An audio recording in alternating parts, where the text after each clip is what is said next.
This is Tai de Aburto.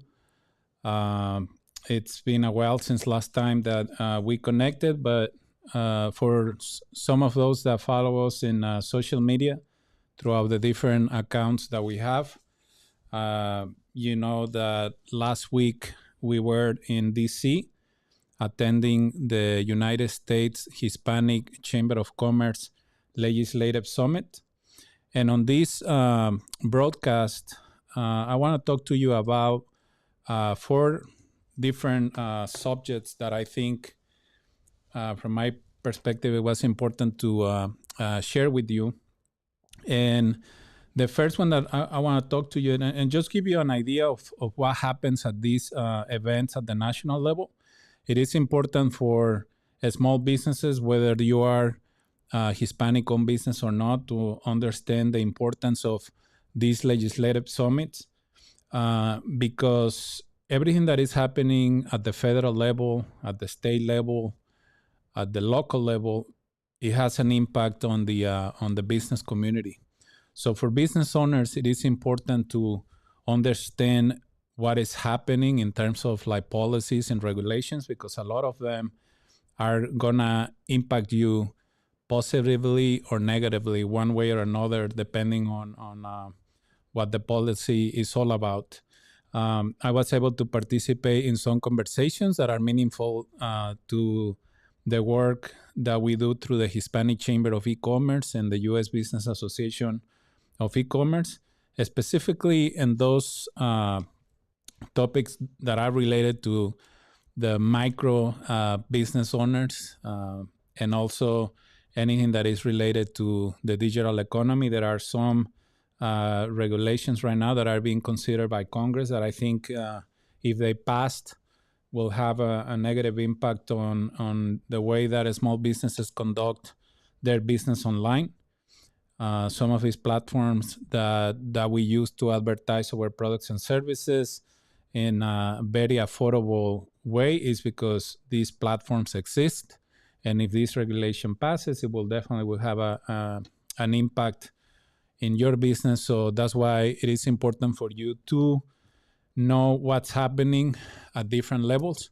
But let me share with you real quick, because I want to start this conversation by sharing with you the policy focus areas of the U.S. Hispanic Chamber of Commerce. As you may know, the Hispanic Chamber of E-commerce has been a member of the association for a few years now. And we try to participate in as many events as we can, the Legislative Summit, the convention, and also other events that they do throughout the year. So as of right now, the USACC, which is like the umbrella association for dozens of Hispanic business associations across the country, private and 501c6. So three main goals. The first one is to grow business opportunities for Hispanic business enterprises. The second one is to support the broader U.S. Hispanic community. And the third one is to integrate Hispanic businesses into the global economy. In our particular situation, of course, the goal number one and goal number three, without saying that we don't have some stuff or collaborate with some organizations that focus on supporting the broader Hispanic community, but a lot of the work that we do, although we don't get involved a lot in lobbying or advocacy, we do like to participate at the federal level because of the conversations that happen at that level. But some of the programs that we have and the work that we're doing align with goal number 1 and 3. And of course, number 3 is something that I'm very passionate about, just because I know that when we integrate Hispanic businesses into the global economy, you have access to new markets, you have access to new business opportunities beyond your local territory or your regional territory.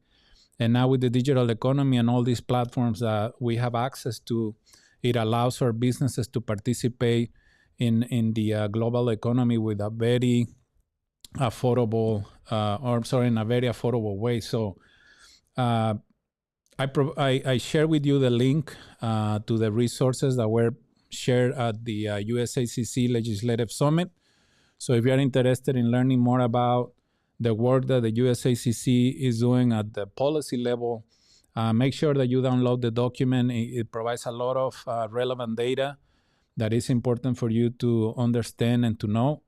And also you can go into a little more detail about the work that they are doing to cover these main goals that are shared with you and that you can see on the screen. So very important work. And, for Hispanic business associations like ours to rely on the work that the USACC is doing in terms of advocacy and the level of engagement that they have with elected officials is key for a lot of us, because we don't have the staff or the resources to get that job done at that level. So we rely on the advocacy that they do with congressmen, senators, and secretaries of states and other high level elected officials. So that's why it is important for us to participate. The other thing that I like about attending these events is that we have the opportunity to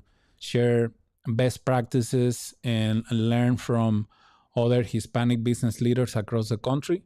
Of course, every market, every region has some specific needs, but there are some stuff that can be applied in Illinois, can be applied in California, can be applied in Colorado, you name it. So the exchange of ideas with very smart people that are working directly with small businesses, it's very relevant, and it provides, or it adds a lot of value to the work that we're doing. And a lot of these folks that are working with business owners through the chambers of commerce or through other organizations that are involved with the business community, it's so valuable because they have a direct communications with the business owners, and they can execute programs that they know that they're going to be relevant to that specific community that they are engaging with.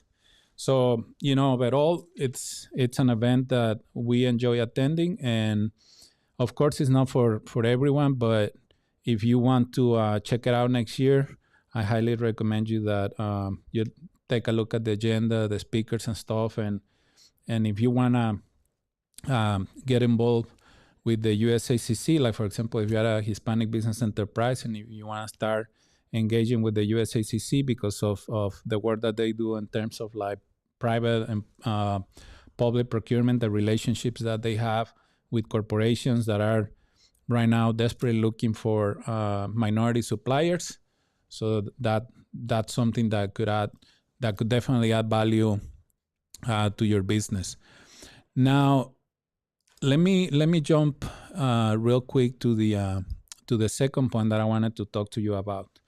There are 4 reasons, from my perspective, that people start businesses, and I'm going to tell you why I want to share this with you in a minute. So, the first one, the first reason why a lot of you start a business is because you want to live well. You probably were a professional and the salary wasn't enough to have the lifestyle that you wanted, and you thought that by starting a business you can have a better lifestyle, and live well. So that's one reason why most of you start a business. The second one is because you want to leave something to your kids.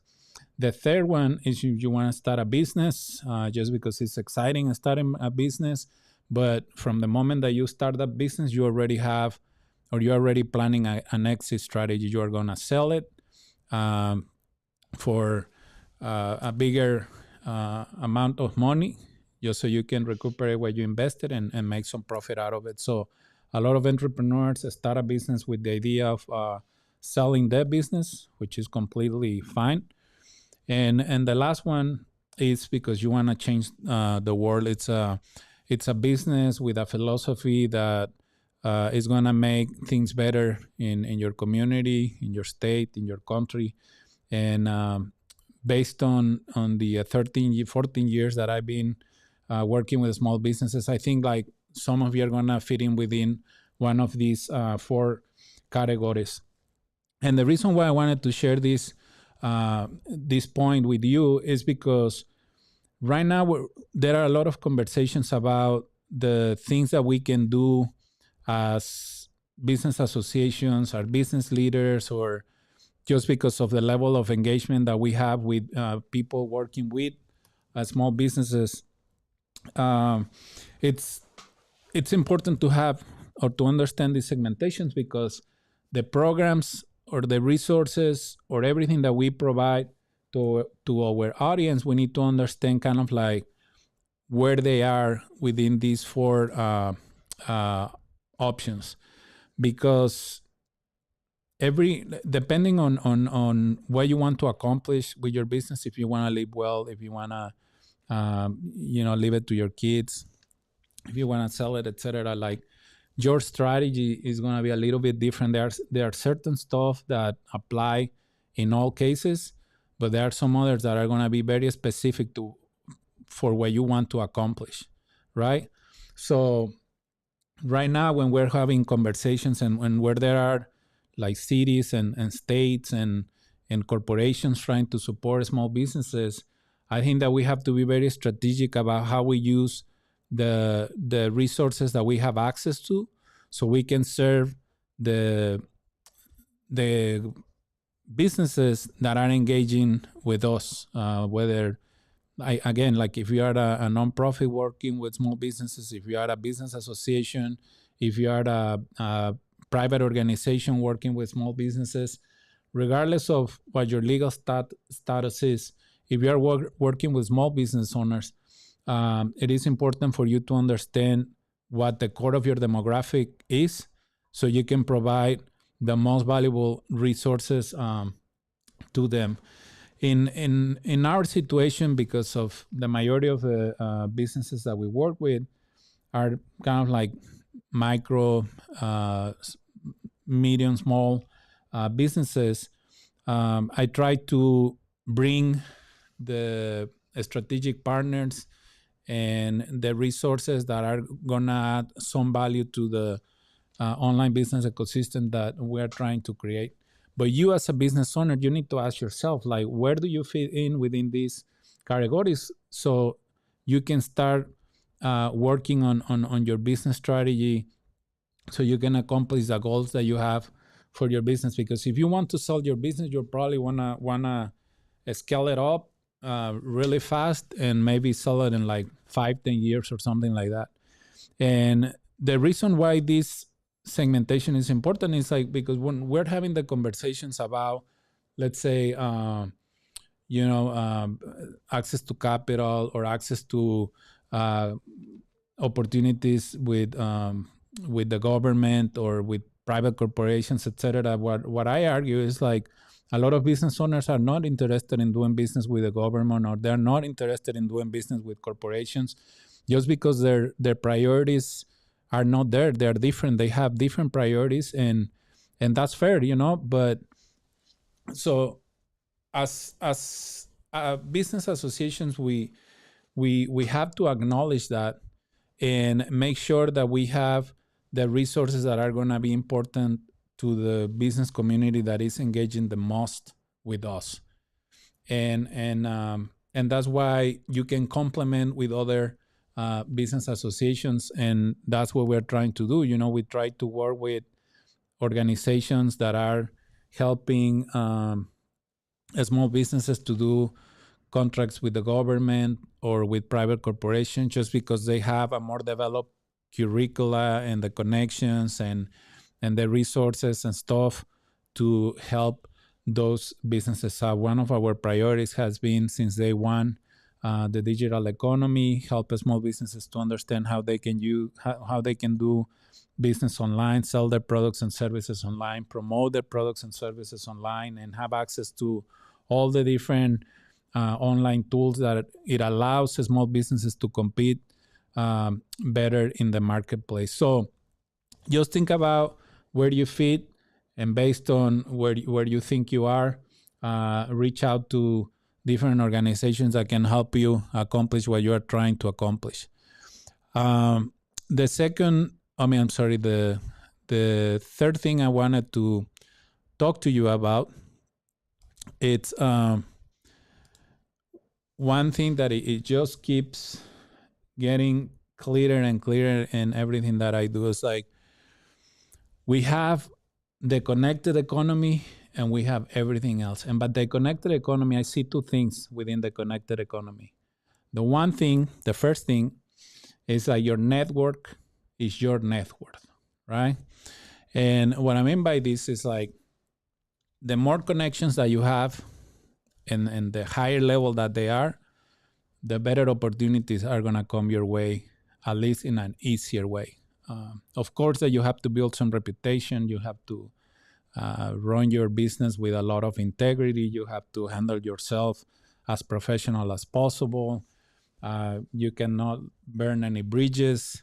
You have to be as honest as you can on everything that you do to start building those high-level connections, because building that trust with successful people, with people with the right networks, it takes a lot of time. I mean, it could take up to a decade, 20 years, 30 years, you name it. So you have to acknowledge that the more connections that you have, the more opportunities, large opportunities are going to come your way.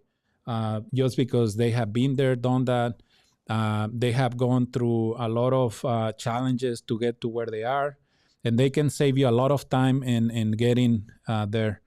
So it is important when you are networking with other individuals, that you try to network with folks that are going to add value to your business, that are going to add value to your personal life, because you never know where these big opportunities are going to come. And the more connected that you are, the better it is going to be for your business. And from my perspective, something that I'm trying to do right now is just to keep building this online business ecosystem where there are a lot of great business owners like yourself, that are running their business with a lot of integrity, like I said earlier, and that you are trying to become part of something bigger than your business. That's why I have mentioned it before, that online marketplaces, online networking groups are extremely important, because they can help you to have access to new markets, to new connections outside your current circle of influence. So it is extremely important that you keep looking for those ecosystems, for those networking groups, and for those connections that are going to help you to accomplish your goals. I'm going to say faster, but faster could be like 10 years, right? We just need to understand that building these relationships take a lot of time.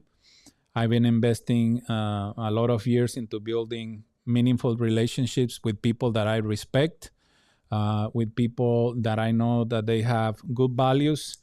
Those that know me, like if I feel like someone is becoming part of a networking group, or becoming part of an association or something just for personal interest, when the association has a common goal of helping a greater number of folks, etc., I don't think I have that much respect for those folks, because I know that they're not there for the good reasons.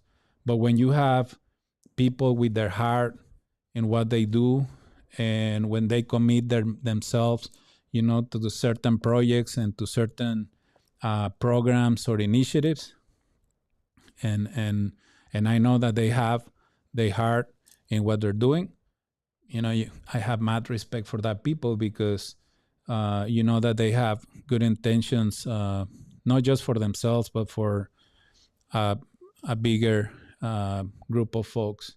So keep this in mind.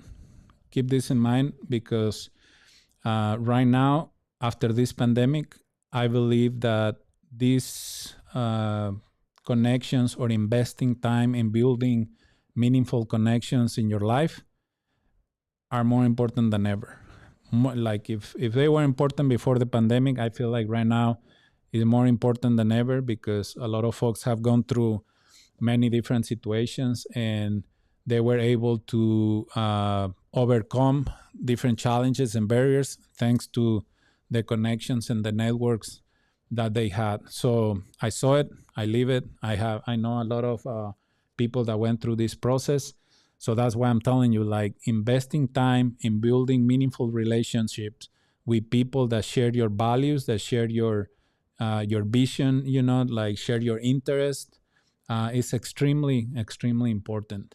And that's the one thing I really like about working, you know, with business owners and being part of the Hispanic Chamber of E-commerce and the U.S. Business Association of E-commerce is the connections that I can build through these associations. Some of them for that been around for years, some new ones that I feel like there is going to be a lot of opportunities for us to interact with them. So just keep this in mind as a business owner, whether you are a home-based business or if you're a multi-million-dollar business, you understand that being connected is extremely important.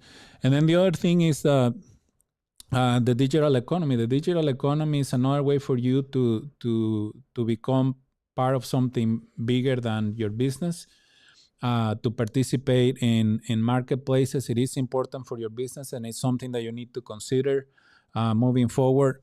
You also need to think about if you don't want to start like an e-commerce by yourself, you can join some of the e-commerce platforms that are available for your business, but just keep in mind the cost of doing business in those platforms, etc. So you're not surprised, you don't end up losing any money or anything like that. But stay connected in the digital economy is more important than ever too. I mean, we saw a lot of business owners surviving this pandemic thanks to the use of the internet as a business tool and the access to resources that they have thanks to the internet. So stay connected in the physical world, stay connected in the online world. And when you combine those two, trust me, like the business opportunities that are going to come your way, the access to resources that are going to come your way are going to be so great for you and for your business that you are just going to ask yourself like why you didn't do these things before. So keep this in mind. It's extremely important. I see it happening right now. The connected economy and everything else. So you have to stay connected. Moving forward, make that a priority for yourself and make that a priority for your business. Find every single opportunity and every way possible to connect yourself with the right people, to connect yourself with the right organizations, to connect yourself with the resources that can help you accomplish your business goals and your personal goals. So keep this in mind, and trust me, the next 5 years, the next 10 years are going to be incredible for you and for your business.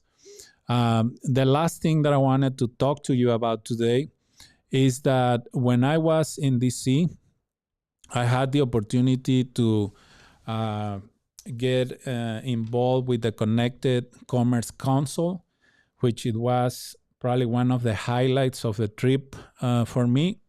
I'm very grateful for the opportunity that I have to meet the CEO, Rob, and some of the people that work with him, just because Connected Commerce Council, it's a nonprofit organization that is advocating for small businesses and that is advocating for the digital economy. Two things that I'm extremely passionate about. I have enough track record to prove it. The level of engagement that we have had with the business community and the things that we've been talking about for the last 14 years are not just as a result of a pandemic or anything else. We've been talking about this since 2008, telling business owners the importance of being online and using all these resources to grow their business, to grow their operations. And now to have a nonprofit organization like the Connected Commerce Council in DC, talking directly to key elected officials, congressmen, senators, and others, talking about the importance of the digital economy and talking about the importance of a small business community. It's beyond our expectations, and we really look forward to engaging more with them. I think a lot of the stuff that they're working on align perfectly with the work that we have been doing since 2008. So check them out. They have a lot of resources available on their site. Follow them on Twitter. Follow them on social media, Instagram, Facebook, etc. Because they share a lot of valuable resources through the platform. So make sure that you check out Connected Commerce Council. I wanted to share this resource based on what I talked in my previous topic about the importance of being connected. Definitely, this is one of the organizations that I want us to stay connected and collaborate a little closer with them. The other one that I didn't, I forgot to share here, I got to meet the director of strategic partnerships for the Libre Initiative. The Libre Initiative is doing an incredible job in different states in our country. I have a lot of respect for Daniel Garza, the founder and the CEO of Libre. We were lucky to have Daniel Garza in one of our events. I believe it was in 2017, I believe. And San Diego business owners got to experience like how knowledgeable Dan is, and he's one of those leaders that I respect a lot because he has his heart on what he does. He's a man with a lot of integrity, a lot of values, and those are the kind of leaders that I like to follow and to learn from. So the Libre Initiative is another great organization for you guys to follow, and I think they fit perfectly on the goal number 2 of the USACC, which is to support the broader U.S. Hispanic community. The Libre is definitely doing a lot of great stuff in that regard. So there you go. These are the a few of the topics that I wanted to share with you today. I hope that you have the opportunity to read the policy priorities for the USACC, visit the Connected Commerce Council, and ask yourself, where you are in those four topics of, some of those 4 options for your business, because that's going to help you to give you more clarity on where you want to take your business and the stuff that you want to do. How do you want to get connected in the physical world and in the online, different online ecosystems. And hopefully we can help you out in any way as possible. And that's it for today. I hope you get to learn something out of this. And again, make sure that you check out those resources. I think we got a few comments here. The first one's it's from my good friend Omar. Hey Omar, how you doing? Omar Araiza, what are your thoughts about strategy versus culture? Should new and growing business owners balance both or focus on one in early stages? Well, great questions, Omar.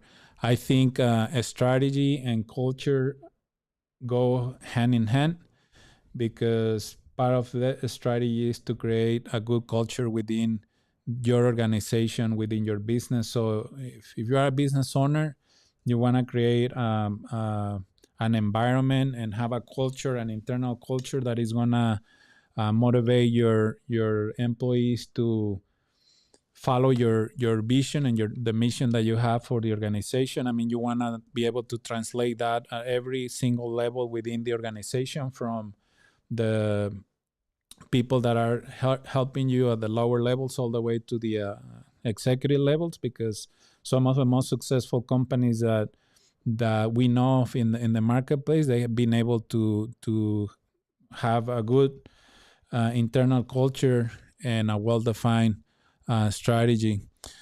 Should new and growing business owners balance both? Yeah, that's what I suggested since early stages, definitely. And networking, what are talking topics to prepare before going to networking events? Well, there are two questions that everyone is going to ask you when you go to a networking event. The first one, what's your name?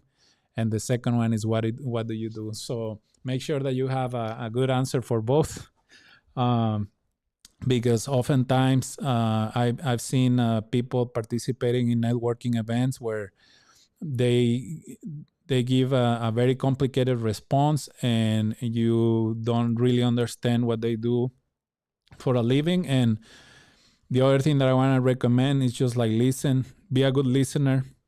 There are so many folks that go to networking events just trying to sell. And, if it's the first time that you are getting to know someone, it's not the right way to go about it. So, go to these events with a very open mind, and also with the idea that you are going to be a good listener, and that way, you want to start building a relationship with the right foot, and not just like, oh, I remember that guy was trying to sell me every single life policy that is out there, or every insurance policy that is out there, or whatever. So make sure that you are very clear at explaining what you do, and be a good listener, and get to know the folks that you meet at these networking events. And hopefully throughout time, like I said, some of these relationships take time. You are able to build relationships that can help you in the near future with some business opportunities, or with access to some resources. So I hope I answered your questions, Omar, and I really look forward to seeing you, brother. I miss you. I hope you can join us on May 12th at the U Club. All right, so that's it. We have other comments there, but they're like